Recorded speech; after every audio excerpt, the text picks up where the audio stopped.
साथियों, एक खबर आई थी परसों। Rich countries drained 152 trillion from the global south since 1960s।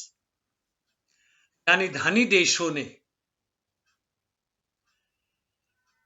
पृथ्वी के जो सदर्न हिस्से में है, दक्षिण गोलार्ध में है, उनसे 1960 से लेके अब तक तकरीबन 152 ट्रिलियन डॉलर खींच चुके हैं, लूट चुके हैं।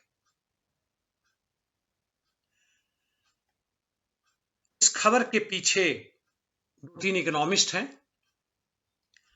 एक है जैसन हिकल, दूसरे हैं सुलिवान, तीसरे हैं हुज़ैफा। इन्होंने काफी अध्ययन किया है, डेटा कलेक्ट किए हैं। हम उस डिटेल में नहीं जाएंगे, अल जजीरा में आया था। मैं अपने कमेंट में इनका लिंक दे दूंगा, आप चाहें तो पढ़ सकते हैं। वैसे एक अंदाजा के लिए कि 152 ट्रिलियन यूएस डॉलर कितना होगा।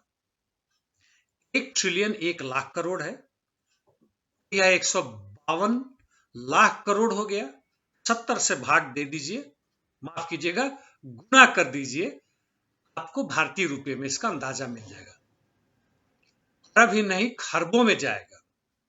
खरब खरब के बाद से पद्दुम शंख महाशंख जाता है, तो पद्दुम के आसपास जाएगा। इसका कुछ और अंदाजा इन लोगों ने, साथियों ने जो दिया है, उस पे मैं बताऊंगा। लेकिन इन्होंने इसकी शुरुआत की है कि जब ये धनी देश, जहां जब औद्योगिक क्रांति हुई थी, औद्योगिक क्रांति ठीक है, भाप इंजन का जो इजाद हुआ था, और जहां मैनुअल लेबर की जगह पे मशीन का लेबर आया था, मशीन ने काम करना शुरू किया था, सैकड़ों की जगह पे कुछ एक मजदूरों ने काम करना शुरू कर दिया था। उस क्रांति को साथ देने वाले आखिर कहां से आए? कहते हैं, इनका कहना है कि यह क्रांति मुख्य रूप से कॉटन और शुगर में आया था। कपड़ों में तो था, कपड़ों के मिल से ही था, शुगर में भी था। और कैसे किया? अमेरिका में जो यहाँ यूरोप के और इंग्लैंड के लोग बसने गए, वहां के जो मूल आदिवासी थे, मूल रहने वाले थे, रेड अमेरिकन थे, उनको लाखों की संख्या मार दिया, उनका जमीन हड़प दिया। वहां इन्होंने पैदा करना शुरू किया। अफ्रीका और इंडिया से इन्होंने सस्ते, खासकर अफ्रीका से घास लेके आए, उठा के लाए, और सस्ते मजदूर लाए।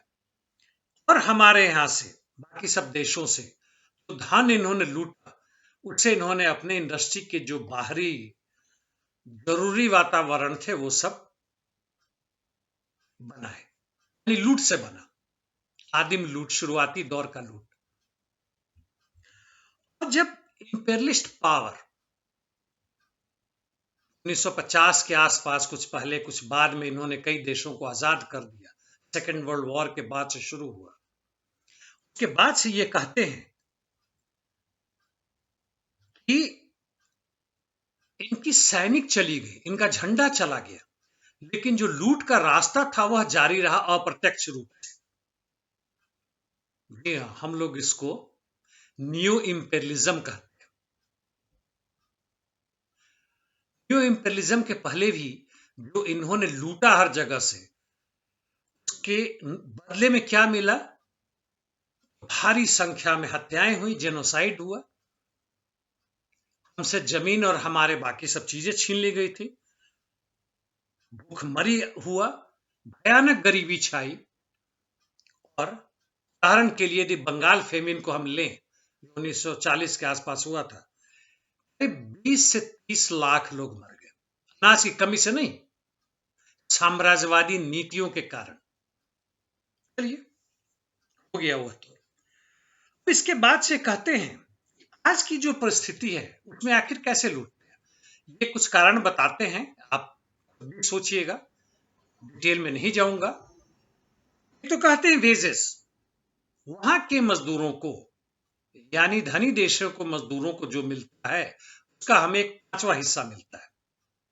यानी हमारे यहां श्रम का मूल्य बहुत सस्ता है और इसलिए हम जो पैदा करते हैं वहां के मूल्य के हिसाब से बहुत सस्ता होता है। उनका डॉलर आप अंदाजा लगा सकते हैं, $1 हमारे 70 रुपए के बराबर है। इंग्लैंड के 1 पाउंड के जगह पे हमारा रुपया 90 खर्च हो जाता है। इसलिए जो इंपोर्ट एक्सपोर्ट होता है इसमें काफी भारी मात्रा में 4 गुना 5 गुना हमारा, जिसको ये हिडन ट्रांसफर ऑफ वैल्यू कहते हैं, इन्होंने इस पे जोड़ लगाई, हिसाब लगाई कहते हैं। और भी कई कारण हैं, इसमें फिनांस कैपिटल है, शेयर मार्केट है, हाल फिलहाल में रियल एस्टेट है, इंश्योरेंस है, बैंक है, बॉन्ड्स है, और हमारे संपदा हमारे सरकार के द्वारा, हमारे बड़े पूंजीपतियों के द्वारा, क्योंकि इस लूट का जो रास्ता है इसमें हमारे बड़े पूंजीपति भी हमें लूटते हैं, चाहे वह राष्ट्रवादी पूंजीपति हो हमारे या राष्ट्रद्रोही पूंजीपति हो, दोनों पूंजीपति हमें लूटते हैं।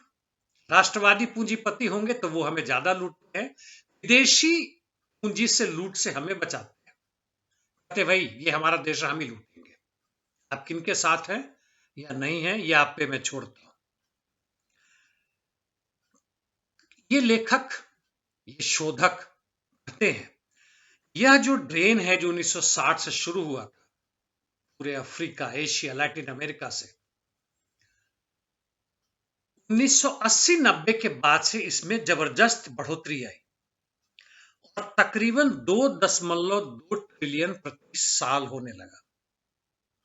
और इन्होंने इसको जोड़ के बताया है कि आज तक में तकरीबन $62 ट्रिलियन गया है, और आज के तुलना में, आज के वैल्यू में करें तो वही आता है $152 ट्रिलियन। इसका अंदाजा ये कैसे लगाते हैं, कहते हैं कि यदि यह संपत्ति इन्होंने ना लूटा होता, ना लिया होता, हमारे देशों के, गरीब देशों के जो गरीब जनता है उनकी गरीबी 5 बार खत्म की जा सकती थी, इतना जबरदस्त था। वैसे बात अलग है कि वो ना लूटते तो ये पूंजी फिर हमारे पूंजीपतियों के हाथ में जाता। आज भी तो हम भारतीय मजदूर, बांग्लादेश पाकिस्तान के मजदूर, एशिया के मजदूर, अफ्रीका के मजदूर लूटे जा रहे हैं अपने पूंजीपतियों द्वारा, या नहीं होता है तो विदेशी पूंजीपतियों लूटे जा रहे हैं। हाँ, ये आखिर ये जो मैं बता दूं कि जो नॉर्थ की बात कर रहे हैं, यानी साम्राज्यवादी देशों की बात कर रहे हैं, वो कौन से हैं? मुख्य रूप से ये बताते हैं US, Canada, Australia, New Zealand, Israel. जी हाँ, वो इजराइल भी शामिल है, जापान, कोरिया और यूरोप के बहुत सारे दूसरे धनी देश। मुख्य रूप से ये लोग हैं जो हमारा शोषण करते हैं। यहां का प्रजातंत्र अपने मजदूरों को घूस के रूप में, खासकर जो व्हाइट कॉलर मजदूर कहते हैं, उन्हें कुछ एक्स्ट्रा देती है, उसका हिस्सा देती है, ताकि शांति बरकरार रहे और वह लाल झंडा ना ऊंचा करे। कुछ अधिकार भी देती है उन्हें, शिक्षा वहां ज्यादा है, मेडिकल फैसिलिटीज बेटर है। वैसे अमेरिका में 3 से 5 करोड़ बच्चे ऐसे हैं जो गरीबी रेखा के नीचे है, वहां भी होना शुरू हो गया है। लेकिन यहां एक प्रश्न उठता है मेरे मन में भी, आपके मन में, कि क्या इन देशों में क्रांति होना उतना ही आसान है जितना हमारे देशों में? अमेरिका भी बटा हुआ है रेसिज्म, रंग भेद पर, वहां के आंदोलन के बारे में आपने देखा होगा। हमारे यहां जाति पे है। अफ्रीका में बाय द वे शोषण के खिलाफ आवाज बहुत जबरदस्त उठ रहा है, वहां मास कॉन्शियसनेस बढ़ रहा है, पॉलिटिकल एजुकेशन बढ़ रहा है, और वो कहते हैं सीधे के सीधे पहले इंपीरियलिज्म को हराना है। लेकिन इंपीरियलिज्म को सीधे के सीधे कैसे हराइएगा, आप सोचिएगा। ये कहते हैं इस पे कि ये जो धनी देश, उनका अपना विकास दर है, वह छोटा पड़ जाता है तो हमसे लूट के लेके जाते हैं।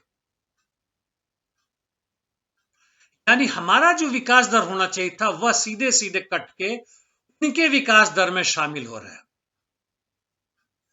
और दूसरी तरफ यह शोध कहता है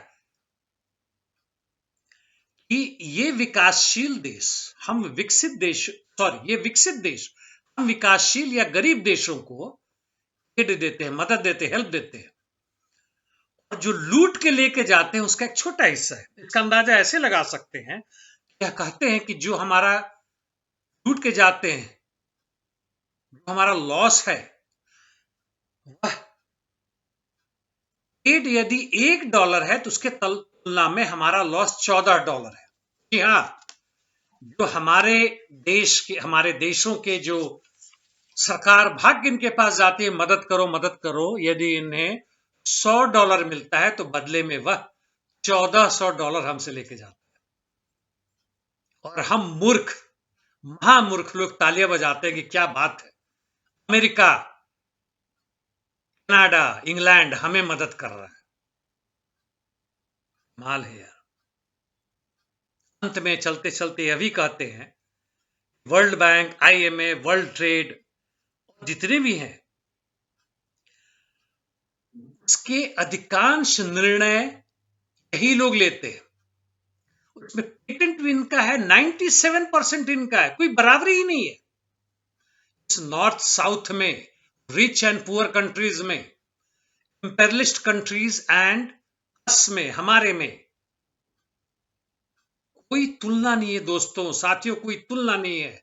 हम कीड़े मकोड़े की तरह रहे, उसमें भी हम अपने देश में लें, एक तो अमेरिका से तुलना या उनसे तुलना, दूसरे हमारे देश में हमारे पूंजीपतियों से हमारी तुलना, और हम कूद रहे हैं कि बगल में जो है वो मर रहा है क्योंकि वो दूसरे धर्म का है, दूसरे जाति का है। हम बड़े खुशहाल है। इससे अधिक खुशी पूंजीपति वर्ग को नहीं दे सकता। हमारी इस घृणित मानसिकता का, कुएं के मेढक से भी गए गुजरे मानसिकता का, इससे अधिक कुछ नहीं दे सकते, कुछ नहीं कर सकते। जरा समझे साथियों, सोचिए, ये ग्रेट डेमोक्रेटिक कंट्रीज आखिर क्यों बेचैन हो जाते हैं हम अपनी संपदा का, अपनी संपत्ति का, अपने विकास के लिए बात करें। चिले की सत्ता इन्होंने उलट दी, बुर्किना फासो की सत्ता इन्होंने उलट दी, बोलिविया को उलट दी थी, चलते चलते वापस आ गया है। वेनेजुएला पर इनकी आंख लगी हुई है, सीरिया पर लगे हुए हैं। जहां भी हमने विकसित देश, गरीब देश अपने धन की संपदा को अपने लिए इस्तेमाल करते हैं, इनको हमारे यहां डेमोक्रेसी पर खतरा नजर आता है, चिल्लाने लगते हैं, शोर मचाने लगते हैं, अपने सेना भेजते हैं। ये सीरिया से सीधे के सीधे वहां के तेल लूट रहे हैं। आज इजराइल में वहां हंगामा हो रहा है तो हमारे देश के कुछ लोग मूर्ख नहीं है, वो पैसे के लिए कर रहे हैं। ट्रॉल से लिख रहे हैं इंडिया इज विथ इजराइल। जरा सोचो, सत्ता यहां से कांग्रेस से यहां भाजपा में चला गया, कभी देश हमारा पैलेस्टीन के साथ था, आज हमारा देश इजराइल के साथ हो गया। हमारी तो कोई पूछ है ही नहीं। हम लोग कौन से लोग हैं? हम लोगों की पूछ, हम लोगों की पहुंच, हम लोगों की भागीदारी सत्ता में यदि उत्पादन में है, उत्पादक शक्ति ही नहीं, उत्पादक क्षमता हमारे अंदर में हो, उत्पादक मशीन, जमीन, ये सारे जितने कुछ है वो हमारे हाथ में हो, हम ही उसके वितरक बने, साथियों, हमारी बात सुनने को तैयार होंगे। हाँ, उससे अमेरिका में खतरा बहुत आएगा। सोचे साथियों, इनकलाब